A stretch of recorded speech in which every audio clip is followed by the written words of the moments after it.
This is an AWA Collective production. You're listening to the All In Wellness Approach podcast. I'm Amanda. And I'm Aubrey. We're the bridge between knowing better and actually doing better. From empowering information to real life practical application. This is your wellness, your life. So just one question. Are you ready to go all in?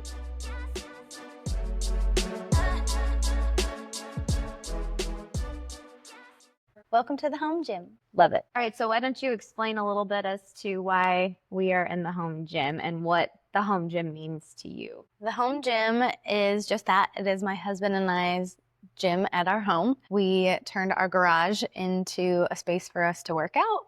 We moved in 2020 in the height of the pandemic and built this gym for ourselves. While we were using it, the garage door was open and people would walk by, and I realized we were blessed and we needed to share this with people. So we put on Facebook Marketplace just in the neighborhood, like, hey, if you want to come work out, we have group classes or we'll do personal training. And it just kind of grew. And at one point we were having like up to 17 people in this little 2-car garage. That kind of helped slingshot us to be able to open what is now TrvFit Georgetown. Where did your relationship with fitness begin? Like, take us way back. I think it starts all the way back to being a child. From my parents' point of view, they tell me that I was a kid that was just flipping around on things in the house, the couch, and my dad realized we needed a safer place for her to do that. And so he put me into recreational gymnastics, and they put me into dance. And then kind of as I developed through all of those, gymnastics just kind of rose to the top, where they wanted to allow me to continue to just grow and push through doing crazy things. So gymnastics was the path that I took, and being in competitive gymnastics in the USAG circuit is kind of the Olympic track, and that is definitely the foundation kind of where it started. And also being in a home where your mother is a float nurse that worked in every department of the hospital. So we had conversations about all things health. Maybe some people think it's not PC to talk about the body and those kind of things, but we had a very open home talking about her job and my athletics, and anytime there was an issue with anyone's health, we talked about it. With health and fitness, it was just kind of embedded in our home and kind of in my childhood and in my athletic experience. You were invited to be on the junior Olympic track. I really appreciate a parent and your mom, since she's like my mom too. I loved that your parents always gave you the choice, like, you can go this route, but it's going to look like this, or you can go this route and it's going to look like that. I was given space to dream and to decide for myself. So if I told my parents I wanted something, they would help guide me into what the choices were. With gymnastics, I was that crazy kid, and they just put me into the rec gymnastics in a middle school. And then I was also in a kind of more elite dance studio. And the dance studio, as I continued to grow in my performance, I was kind of young. And so they didn't want to rock the boat with any of the other girls or any of the other parents. And so they had told my mom, you know, she's really young. We're not going to let her advance. We're just going to keep her where she's at until she's of age, even though I was of skill. Recreational gymnastics was the opposite, where they were like, we can't do much for her anymore. She's beyond our little recreational space here at the middle school. You know, she could probably go to a more private gymnastics facility. And so my parents sat me down, and my mom said, at gymnastics, they want you to, you know, keep pushing forward. And at dance, they kind of want to hold you back. What do you want to do? I chose gymnastics. So having that space to be able to dream and decide was, I think, really pivotal to who I am and kind of how I went forward in life. So then from gymnastics, I think there was a point where you chose not to go the junior Olympic route, again, because of your parents' guidance. Yes. So my dad's also a high school teacher. So for him, it was kind of more personal, where he's like, I'm a teacher. I see the kids. I want you to be able to go to prom and to homecoming and all of those things. And when you're training at that level in gymnastics, it's a full-time job. You're there 30 to 40 hours a week, before school, after school, on the weekends traveling. So they asked me, do you really think that you're going to be one of those top 6 girls that make it to the Olympics? Probably not. I wasn't even in the top 100 for that. So they were really pivotal in being like, Amanda, we want you to have a childhood, but then what do you do next? And I still went to gymnastics and I still worked out, but I wasn't competing anymore. So I went from 6 days a week down to 4. I also was of age where I wanted to work and make my own money. So I started coaching gymnastics. And that is where then cheerleading came into the picture. I was working with coaches who cheered in college. So they were doing, the little rec kids. And they were like, Amanda, we'd love to have you come to our co-ed cheer practice and see if you like it. That kind of brings us to where my life and your life converged to join forces. Was then in college. I cheered on a co-ed cheerleading team. My tumbling skills gave me the ticket without having to do a whole lot because they're like, oh, we can teach you the other stuff. So I still got to use my tumbling skills and like body awareness in something that allowed me to still be in an athletic realm in college. Being at Eastern Michigan and on the cheerleading squad, why don't you share what your background is? Like, what did you go to school for? What makes you, privy to a professional in the wellness industry? Yeah. So I'm currently a certified personal trainer, and I own TrvFit Georgetown, a gym in Georgetown, Texas. I studied sports medicine athletic training in college, and I worked with collegiate athletes and professional athletes as well. Most people only do an internship their last semester of school. In athletic training, you get to work with the collegiate sports the entire program. Mm-hmm. So you graduate with 3,000, 4,000, depending, give or take, on what sports you work with. Some sports practices are longer than others and have higher demands. I worked with football and gymnastics mainly, and then with USA Hockey later down the road. Yeah, so you did the bodybuilding competition first. Do you want to kind of explain what that world was like and why, like the why behind you signing up for this? Yeah, I think a lot of people who were athletes growing up can resonate with once you no longer have that structure of being in an athletic group. You feel like there's something missing in your life, even if you have your career, but you always had school. So your career replaces the school piece, but then you kind of need something to replace that athletic piece. So I had gymnastics, then I had cheerleading, and after college, I needed something outside of my profession to work towards personally. Bodybuilding just seemed like the next kind of wave. I also grew up in a powerhouse gym in Southeast Michigan. Growing up with that environment kind of breeds that. Mm-hmm. Also through gymnastics and cheerleading, we had competed at the Arnold Classic, or now the Arnold Sports Festival, every year. And right next to the gymnastics competition arena was the bodybuilding expo. That kind of was always in my subconscious. After college, I did the bikini, which is the smaller side of bodybuilding for women. I did that for a couple years and really enjoyed it, learned a lot. I don't know if I would do it again now. I'm glad that I did it so I wouldn't replace that experience. But being in college for health and fitness and performance showed me some of the things that were missing in that realm, which have gotten way better now. It was just chicken and rice or tilapia and very lacking in nutrient dense things while doing that. Yeah. And also personally, it's a sport that is just based on it, how you look. It's an art. You're sculpting your body. It's an amazing thing. But I realized for my mental health, that wasn't necessarily the thing that I was missing. Even though gymnastics was also subjective, you get a deduction if your toe's not pointed. But this was more like visceral, where it's like based on like how your skin looks, how your hair looks, and how your muscles bulge and all of that. And so I enjoyed that, but I needed to get back to something that yielded, if I worked hard, it had a direct outcome.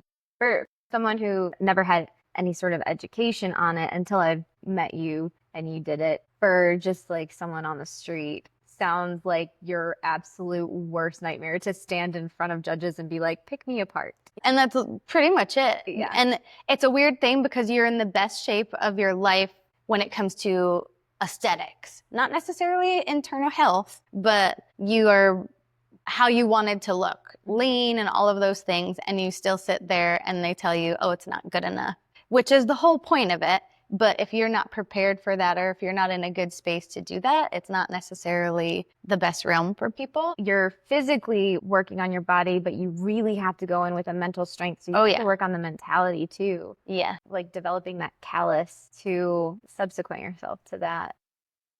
It didn't take me like down a dark path at all. I just realized like, oh, if I continue this way, this may not be the mindset that I want to be in. It also was doing things to my internal health that I was kind of like, I don't want to see the long-term effects of that. I needed something where it was like, okay, if you run faster than someone, if you lift more than someone, I needed a direct result of my actual performance, not just how I looked. So by the push of my brother-in-law, who is also very athletic, he competed in a decathlon and won the year prior and was like, hey, do this with me, do a decathlon. And I was like, don't put that pressure on me. And he was like, we'll both win and it'll be awesome. And I was like, oh gosh. I said, I'll do it, but don't give me that pressure. It also is through an organization called the D10, and pediatric cancer research is kind of the base of it. So it raises money for that cause. So you just, I don't know, nonchalantly won the Boston Decathlon in 2017. Yeah, I did win by the skin of my teeth, but a W is W. And it was awesome. My husband and I worked together. He helped, keep me on track with training. My brother-in-law and I got to do that together on a super hot day in July at MIT, and I did win. But it's for the children. No, I'm so proud of you for that. I was on cloud nine when I got the call and you shared that with me. And another important piece is that the person you chose to do life with, whom you met at an Arnold Classic at a booth. Tell us a little bit about who John Norcott is. So in the midst of my bodybuilding days, kind of at the end of college, the Bodybuilding Expo at the Arnold Sports Festival brings like 160,000 people to it. There's a gymnastics competition, a cheerleading competition, ballroom dancing, powerlifting, bodybuilding, strongman. It's I believe, if not for sure the US, if not the world, it's the largest multi-sporting event in the world. To give context of how many people are there and the fact that I was meant to meet this person. So you take supplements to help with performance and with holes in your nutrition, and creatine was always a supplement that I was aware of. So we met at the Concrete Creatine booth, and me just chatting it up with him. And he was from Boston, I was from Michigan. And he's like, no way, I'm moving there in 3 weeks. And I was like, oh, no way, where? And he said, I got the strength and conditioning grad assistant position at Eastern Michigan University. And I was like, that's weird. I am an athletic training student there, and I work with your boss, and I will be working with you. He lived in Boston, where there's amazing mass transit. So he did not have a car. In Michigan, we are known as the Motor City, and you need a car to get around. So I was like, okay, when are you driving in? And he's like, oh, I'm flying. I'm like, oh, okay. So how are you going to get around? He's like, oh, I don't know. Maybe I'll get a bike and I was like, well, I'm probably going to be going to and from work at the same time that you are. Where are you living? I can probably pick you up on my way. And he's like, oh, I don't have an apartment yet.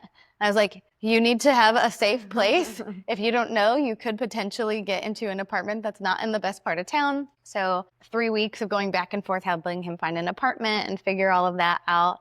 Then he eventually got to Michigan, took the job. And when you work as a grad assistant, you don't make very much because you're getting your schooling paid for, which is great. But we also then worked side jobs through spending all of that time together. Then eventually he confessed his love, and I was like, no, we're friends. And then a month later, I just realized he's the first person I text in the morning and the last person I text at night. And I was like, I don't know what this is, but I guess we'll figure it out. 12 years later, here we are. Bonding over athletics. Yeah. It was love at first lift. So what inspired you and John to bring TrvFit to Georgetown? So long story short, we had spent years building our careers. I got to be part of TrvFit in Michigan during its origin, and had always watched what Tyler was doing with TrvFit as John and I got to spend our career going to multiple places, moving every 2 years, and always in the back of my heart wanting to open my own gym.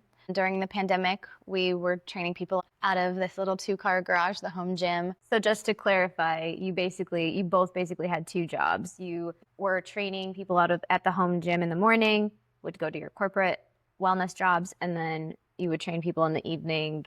I mean, 6 to 7 days a week. Yeah. How sustainable Wasn't in my mind. My husband will Groundhog's Day and just work himself to the bone. And he was like, we can do this forever. And I was like, no, we can't. And so having that was kind of my little wink at being like, look, we're creating financials from this. This shows us that we could do this full time. Can we please open a gym? And he was like, no, let's keep doing this. And just kept passing it off. This, the guys are always so good at Blaine's good at being analytical and not right now, Yeah, the financial stability is great. Like, this is just fun. And I was like, no, let's make our fun full time. Yeah. And then he had a medical, not accident, but just kind of something that laid him up and where he needed surgeries and then was kind of bedridden for a couple months. Basically a detrimental, life-altering situation that happened to the both of you. Yeah.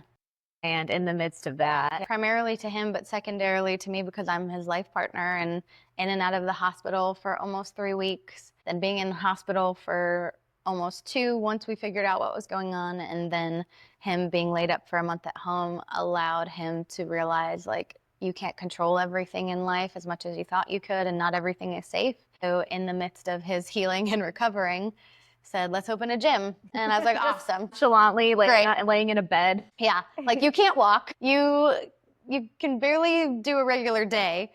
And now you want to open a gym? Awesome, great. But you give me a green light, and that was an okay to let my dream live. So, all right. You ran with it. We'll figure it out. And almost a year to the day that we had our first business call, we opened TrvFit Georgetown. We decided to build it when we were probably at our most broken. Most vulnerable. Yeah, when a lot of odds were against us, where it's like, really, you're going to put your effort into that? You still need to heal, and we're going to try and plan a business. And we just didn't let the external excuses or doubt stop us. We just took it one step at a time. Which actually transcribes beautifully into the TrvFit culture and community, because your slogan is above the norm for TrvFit Georgetown, and it's not just a slogan. I'll give credit to Tyler and the franchise for creating it. TrvFit franchise is above the norm. That's why we chose to go with them, is because it aligned with who we were as people and how we wanted to train people and what we wanted to instill in people, that community above all else, and to holding yourself to an above the norm standard, for sure. So how do you create a culture where people feel safe enough to show up and try? Because that's the big intimidating part, is showing up to this beautiful gym community can be super intimidating. Can you break that down a little bit? Like, maybe share a member story that captures your heart while you were building this community? Yes. So we have a member who very overweight and just very discouraged, and would start a gym, leave a gym, start a gym, leave a gym. Very defeated personality. I thought, there's no way she's going to stay. And she has stayed with us since the day we opened, and just the community support. So starting from John and I, and even more so with TrvFit, just knowing, like, community is at the base. We create a very positive space. It's not competitive in the sense that it breeds competitiveness with each other. It's, if you're going to be competing, you're competing against yourself, and we're all here to cheer you on in that journey. We're very stern about, this is a safe space, and if there's ever an inkling that it becomes uncomfortable in any way for anyone, we address it or we get rid of it. I think creating that space where everybody says hello to each other, hugs and high fives. Our coaching staff breathes that, so it starts at the top, where we care and love on our staff, and then our staff gives that to our members. It's very much a shared thing that we've bred into every member, where it's like, hey, you were new once, so when a new person comes in, make sure you say hello to them, high five them, acknowledge them during class, because you had that happen to you and it was your first time. And it just breathes this space, and now all of those people are friends, and it's just about support. And because of the competence of our background knowledge too, we know what's gonna get you to where you wanna be. Yeah. So that can come off a certain way, but also the fact that we just care a whole lot. I think then people realize, oh, they care, and they've created this culture where everybody cares. So you just feel cared for and supported and loved on. Your care is bred through your own personal philosophies, and it comes from faith, focus, and forward motion. So many things that we've accomplished and conquered, like all the glory goes truly to God for us. How does your faith in God give you the courage to take action before the outcome is guaranteed? I think everything, going back to like the origin story, is the faith. When people are like, oh, you're so confident, you can just do it all and you don't have any fear about it.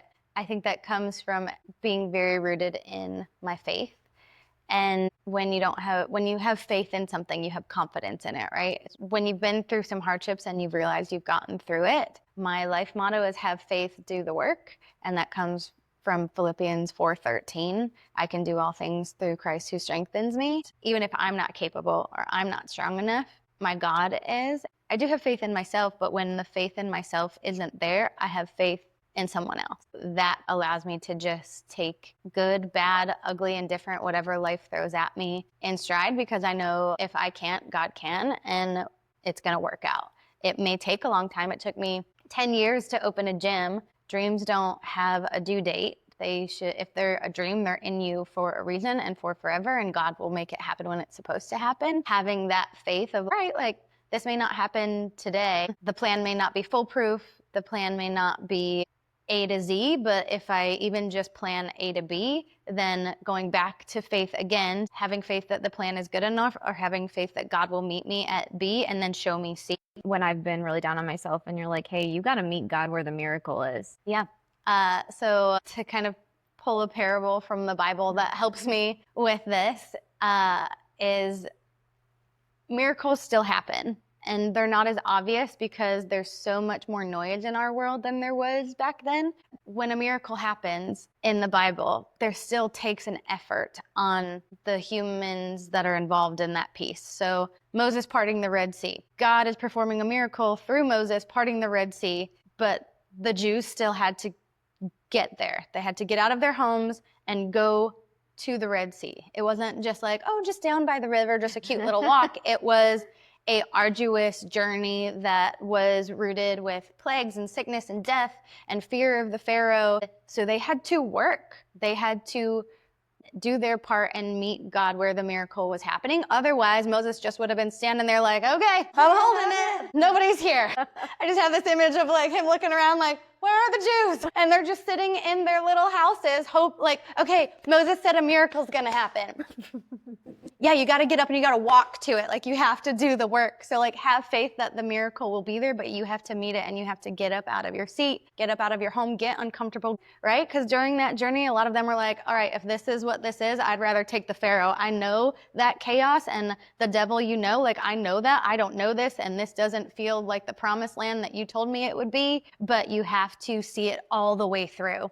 Yeah. Not just from A to B, that's the start, but see it all the way through the plan and not stop when it gets hard, because it's going to. That's another thing that faith has taught me, is that God promised when you give your faith to him that it will be hard. It will probably even get harder because you have put your faith in God and that you have chosen that that is your life path. And hard is guaranteed, but what also is guaranteed is that you will get through it and that there will be that miracle or that goal or that accomplishment or that happiness on the other side of it, but you are gonna go through a valley first. So you have to have faith that on the other side of your work, the miracle will be there. That all looks like a beautiful, like ideal plan. But have you ever had to let go of the perfect plan and trust that even the messier one would still move you forward? Oh, yeah.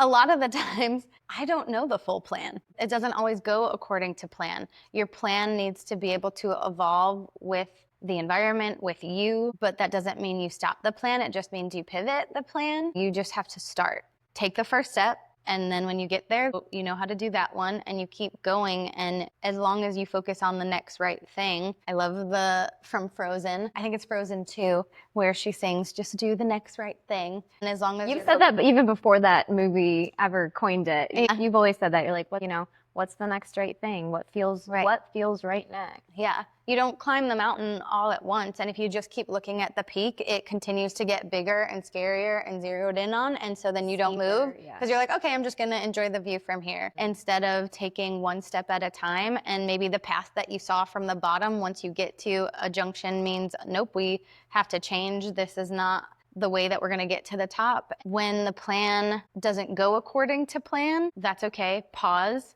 take a deep breath, pray, and the pivot will reveal itself, but you have to have the patience in all of that. When it does, just be willing to be like, okay, I'm still willing to do the work. What's the next right thing? And it changes. You have to be willing to change with it and have that mental fortitude to just keep drudging on. Do you believe that the act of doing the next right thing, the reps, the planning, the showing up, does that feel like a form of worship for you? Because it feels like a form of worship for me. Like I have to. It's surrender. It's what God asked. It's obedience. He said, have faith in me. More times than anything else in the Bible, God says, do not fear, have faith, love people. If he tells me not to be afraid, I feel like it's almost a slap in the face to him when I let my fear take all of my focus and paralyze me.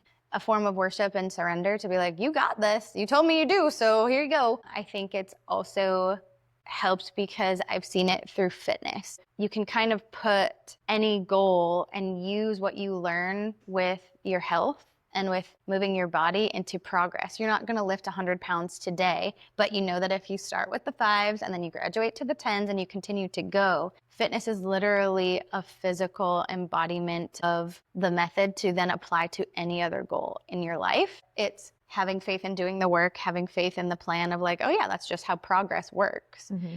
And it's worship, and it's also the how-to book. Through health, you can teach people that if they don't have the spiritual side of faith, then I've been able to show people that through fitness, where it's like, hey, we just do the next right thing. You are absolutely incredible at breaking down hard things. When I'm stuck, that's exactly why you're my person that I go to. Can you share with us, to break it down, what's the actual process when something feels too big? I love helping people overcome the overwhelming. I've been able to look at overwhelming things that may seem like a huge mountain to someone, and it seems small to me because I've either already been there or I've already practiced and created this stress tolerance. First, you have to figure out what's in that person's way. Usually it's mindset. Is it shame? Is it guilt? What is the fear? And then unworthiness, undeserving, whatever that is. We have to get that out of the way first, or at least keep knowing that is the main thing, and we have to keep massaging that throughout.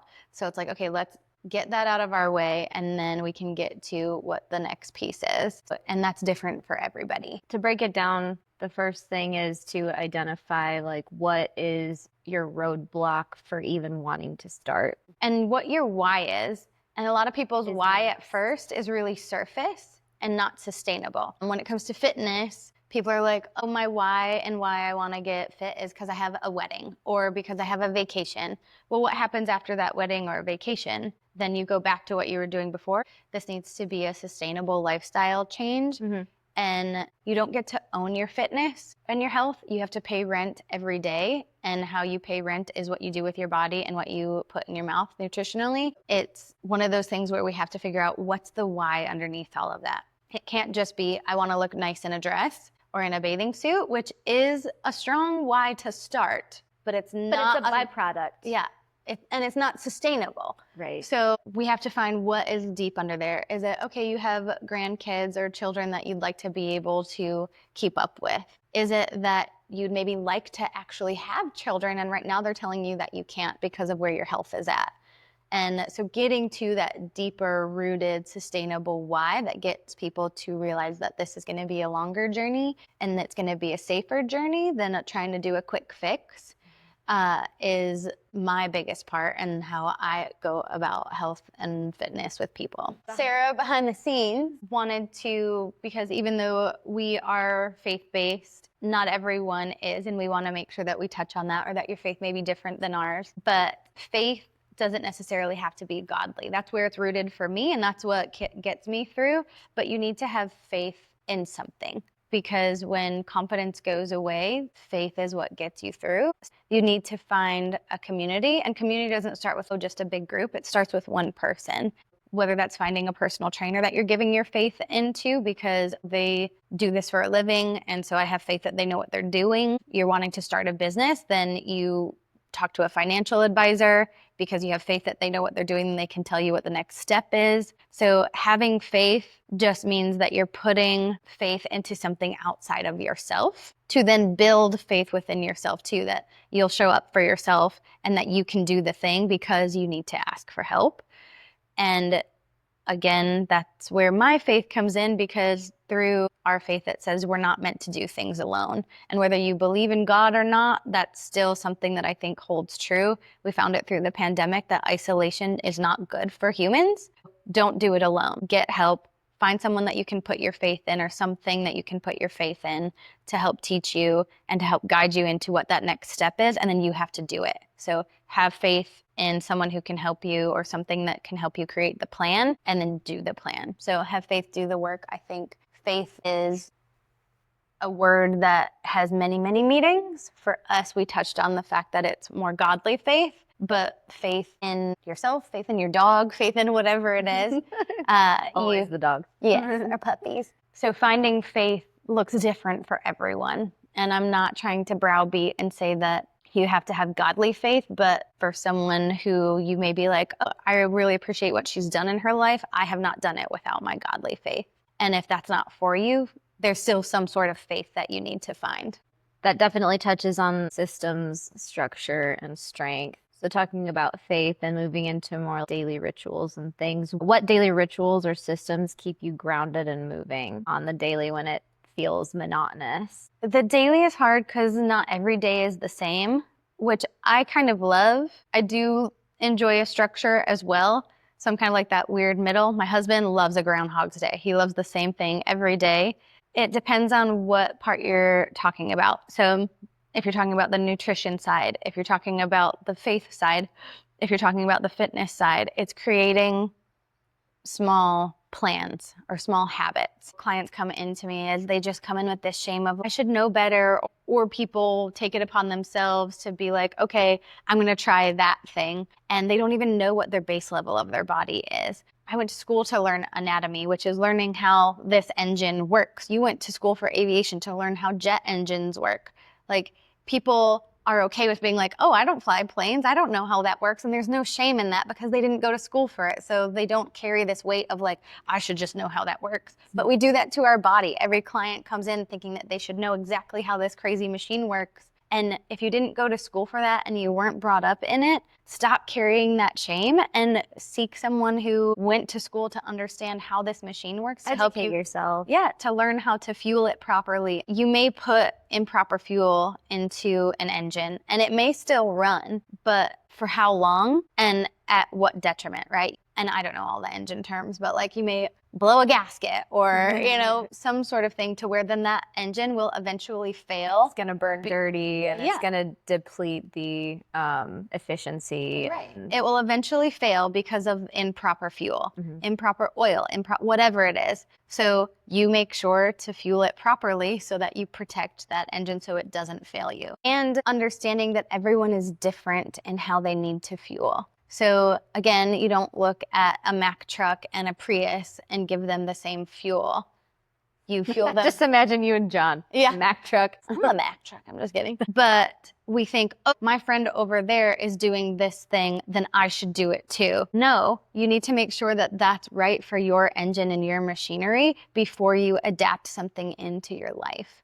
And just looking at it that way takes the emotional shame from it when you just look at it as fueling your body instead of diet or whatever you want to call it. Through this podcast, I hope that we can empower everyone to know that they are worthy of more. And if you have the godly piece that God has created you for more and that there is more for you out there, but again, you have to do it. So first, get rid of whatever is in your way, whatever excuse, whatever is standing in front of you, making you think that you can't move forward. That is deeper and harder said than done, because that could be the people in your life. Could be people, could be a substance, could be all of that and more. Whatever that is, you have to identify, because it's like, oh, we just want to add.